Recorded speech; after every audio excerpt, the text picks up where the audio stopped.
মেয়েটার জল টেবিলে পড়া মাত্রই একটা মাছি তা দেখে সেই অশ্রু দিয়ে কিছু লিখতে শুরু করে, যা দেখে মেয়েটা পুরো অবাক হয়ে যায়, কারণ সেই মাছিটা তার অশ্রু দিয়ে তার নাম লিখেছিল। তাই সে বিশ্বাস করতে পারছিল না যে এখন তার প্রেমিকের পুনর্জন্ম একটা মাছি রূপে হয়েছে। সে চেক করার জন্য তাকে হাতে নিয়ে জিজ্ঞাসা করে, তুমি কি আমার প্রেমিক? এটা শুনে মাছিটা নিজের মাথা নাড়ায়। এবার মেয়েটা তার মৃত্যুর ব্যাপারে জিজ্ঞাসা করায় মাছিটা মেয়েটার বসের দিকে ইশারা করে।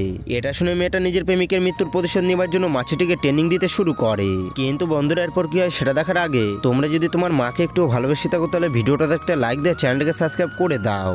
এরপর মেয়েটা লোকটা চামড়া ছিঁড়ে ফেলার জন্য তার হাতে একটা অস্ত্র জুড়ে দেয়। এছাড়াও বিষাক্ত গ্যাস থেকে বাঁচার জন্য মেয়েটা তাকে একটা বিশেষ মাস্ক বানিয়ে দেয়। এভাবেই কয়েকদিনের কঠোর ট্রেনিং এর পর মাছিটা তাকে মারার জন্য প্রস্তুত হয়ে যায়। এরপর মাছিটা লোকটা বাড়িতে এসে নিজের শরীরে লাগানো অস্ত্রের মাধ্যমে নানাভাবে তাকে বিরক্ত করতে থাকে।